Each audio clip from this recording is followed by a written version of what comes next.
नमस्कार. दिल्ली पोलिसाच्या स्पेशल ब्रँचनी काही अतिरेक्यांना पकडलं आणि देशातला एक दहशतवादी कट उधळला असल्याचा दावा त्यांनी केला. या सगळ्यांच्यामध्ये एक संशयित अतिरेकी हा मुंबईचा होता. जान मोहम्मद त्याचं नाव.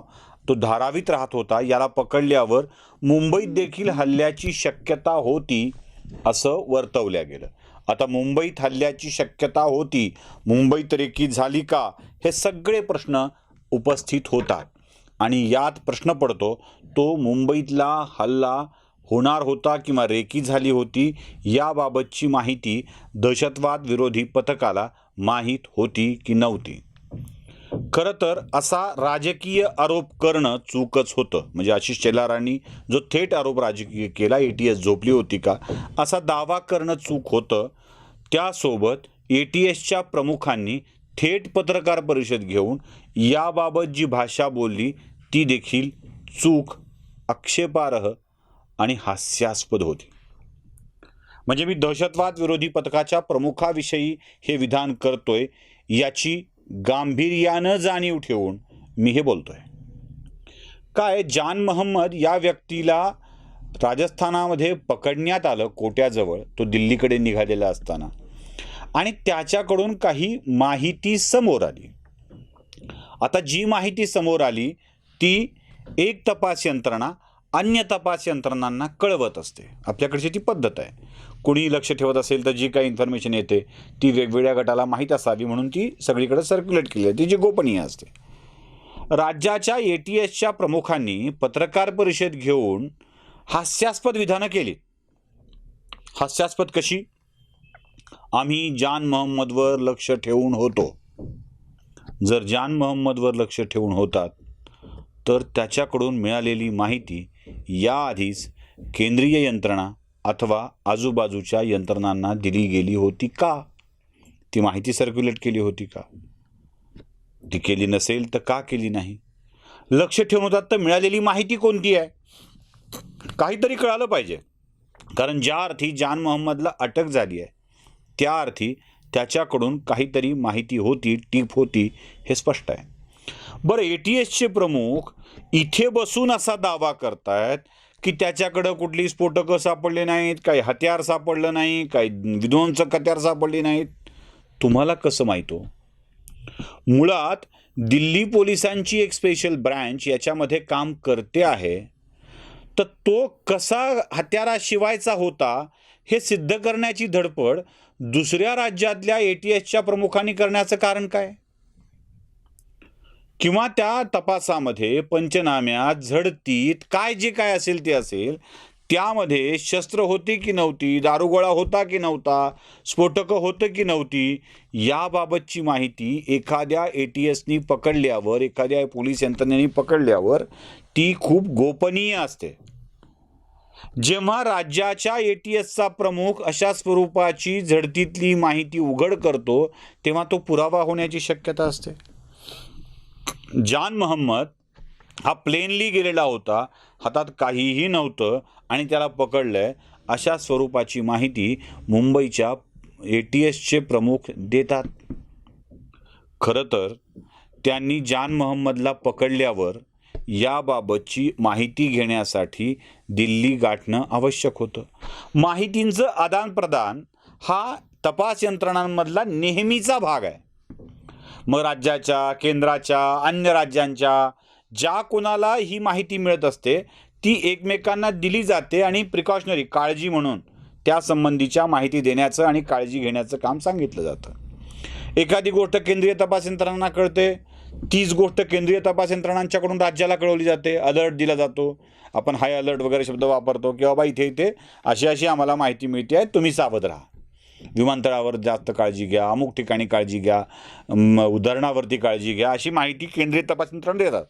अशा स्वरूपाची आपल्या राज्यात अन्य राज्यांना धोका पोचवणारी किंवा केंद्राच्या यंत्रणेला धोका पोचवणारी एखादी माहिती असेल तर ती देखील शेअर केली जाते. याच न्यायानं दिल्ली पोलिसांनी घेतलेली माहिती ही महाराष्ट्र ATSकडे शेअर झालेली असावी. आता ही माहिती शेअर झाली आहे म्हटल्यावर यात राजकारण करण्याचं काहीच कारण नाही आहे किंवा कमीपणा वाटण्याचं देखील कारण नाही आहे. एखादी माहिती कळत नसते, एखादी माहिती कळत असते, पण त्या माहितीच्या आधारावर आम्ही लक्ष ठेवून होतो, वारंवार लक्ष ठेवून होतो. आणि त्याच्या पलीकडची गोष्ट आहे हो, ते काय सांगतात, ते म्हणतात की हा जो जान मोहम्मद आहे तो धारावीत राहतो, तो ट्रक ड्रायव्हर होता, तो गोल्डन टेम्पल एक्सप्रेसनी गेला, त्याचं तिकीट कसं होतं ही सगळी माहिती ते आता सांगतायत. त्याच्यावर कर्ज झालं होतं, त्यानं कर्ज घेऊन पुन्हा दुसरं कर्ज घेऊन टॅक्सी घेतली, टॅक्सीचं कर्ज फेडणं झालं नाही म्हणून मोटरसायकल घेतली आणि रेकी झालीच नाही, अशा स्वरूपाची माहिती ATSचे प्रमुख देत आहेत. एवढंच नाही, तो दाऊद इब्राहिम गँगच्या संपर्कात होता अशी ही माहिती देत आहेत. मग जर एवढी माहिती होती तर आपण ही माहिती कुठे कुठे फॉरवर्ड केलेली आहे, कोणकोणत्या गुप्तचर यंत्रणांच्याकडे दिलेली आहे हे देखील कळलं पाहिजे किंवा त्या यंत्रणाने ते मान्य केलं पाहिजे. उद्या CBI किंवा भारतीय गुप्तचर यंत्रणा जर मुंबईत येऊन मुंबईच्या किंवा महाराष्ट्राच्या दहशतवाद विरोधी पथकाला तुम्ही प्रेसमध्ये जे जे काही सांगितलेलं आहे त्या आधारावरची माहिती आम्हाला द्या म्हणत असतील तर ती देण्याइतकी माहिती या गुप्तचर विभागाच्या प्रमुखाकडे असेल का? ती आधी का शेअर केली नाही याचं उत्तर देखील ते देऊ शकतील का? म्हणजे केली आहे का नाही हे आम्हाला माहिती असण्याचं कारण नाही, पण जी माहिती पत्रकार परिषदांच्यामधून द्यायची नसते, सांगायचं नसते पत्रकार परिषदांच्यामधून, ती माहिती राज्याच्या दहशतवाद विरोधी पथकाचा प्रमुख राजकीय सोयीनी सांगू लागतो, तेव्हा मात्र हा पथकाचा प्रमुख नाही तर राजकीय पथकाचा प्रमुख आहे, तपास यंत्रणांच्या पथकाचा प्रमुख नव्हे, हे स्पष्टपणे कळायला लागतं. मुळात महाराष्ट्रातल्या पोलीस दलांच्या मधली जी पथकं दहशतवाद पथकासाठी नियंत्रित केली जातात किंवा बनवली जातात, या पथकाच्या कर्मचाऱ्यांना दहशतवादाबाबतचं काय प्रशिक्षण दिलेलं असतं हा प्रश्न आहे. साईड पोस्टिंग म्हणून एखाद्या अधिकाऱ्याला उचलून तिकडं टाकून द्यायचं आणि त्यानं इन्व्हेस्टिगेशनची कामं करायची, माहिती घेण्याची कामं करायची, अशी धोरणं आहेत का? त्याला कुठल्या स्वरूपाचं ट्रेनिंग दिलं गेलं आहे? त्याला अरबी शिकवली आहे, त्याला फारसी शिकवली आहे? दहशतवादी किंवा अन्य माणसं जी नक्षलवादी आहेत ती जे भाषा वापरतात त्याचं ट्रेनिंग दिले गेलेलं आहे का? त्यांच्या वर्तनाचं ट्रेनिंग दिलं गेलेलं आहे का? बघा, मराठवाड्याच्या कोपऱ्यापर्यंत दहशतवाद पसरला, म्हणजे जर्मन बेकरी बॉम्बस्फोटाची, पुण्यातल्या बॉम्बस्फोटाची सूत्र सीमावर्ती भागातल्या उदगीरपर्यंत गेली. बीड जिल्ह्यामध्ये अबू जुंदाल, ज्याचं नाव आता अबू जुंदाल पडलंय, तो बीडचा आहे, गेवराईचा मूळचा, तो बीडला राहतो. फैयाज कागजीसारखा बीडचा आहे. बीड, उदगीर, लातूर, औरंगाबाद अशा कितीतरी ठिकाणी हे स्लीपर सेल आपल्याला सापडलेले आहेत. ही जी तरुण मंडळी या दहशतवादाच्या संपर्कात जातात, यांची माहिती घेण्यासाठीची कोणती विशेष ट्रेनिंग दहशतवाद विरोधी पथकाच्या कर्मचाऱ्यांना दिलेली असते? मुळात 28/11चा हल्ला झाल्यावर पोलीस दलामध्ये या सगळ्या गोष्टी करण्यासाठी काही असलं पाहिजे का याची जाणीव झाली आणि या जाणीवेतून 2 माणसांना याचा अभ्यास करण्यासाठी नियुक्त केलं गेलं. मला हसू येतं कधी कधी की हे चालतं कसं, जरा बघा तुम्ही. ती 2 माणसं होती, एक राम प्रधान आणि दुसरे होते बालाचंद्र. आता राम प्रधान आणि बालाचंद्र, रामप्रधान प्रमुख होते, बालाचंद्र सहाय्यक होते, ह्या 2च माणसांची एक समिती नेमण्यात आलेली होती. आता मला सांगायला जे आश्चर्य वाटेल तुम्हाला ऐकताना, हे राम प्रधान हे IAS होते, नक्कीच ते अधिकारी म्हणून चांगले असतील, सगळं असेल, पण राम प्रधान निवृत्त झाल्यानंतर कितीतरी वर्षांनी त्यांना या कामात नेमलं होतं. म्हणजे आज राम प्रधानांचं वय असतं तर 92 वर्ष आहे. 92-93 म्हणजे दंगल झाली कधी, आणि त्याआधी 59व्या वर्षी ते निवृत्त झाले असं गृहीत धरलं. 59 वयाच्या 59व्या वर्षी ते निवृत्त झाले असं गृहीत धरलं तर साधारणतः या हल्ल्याच्या वेळी त्यांचं वय 150 इतकं असावं. 150.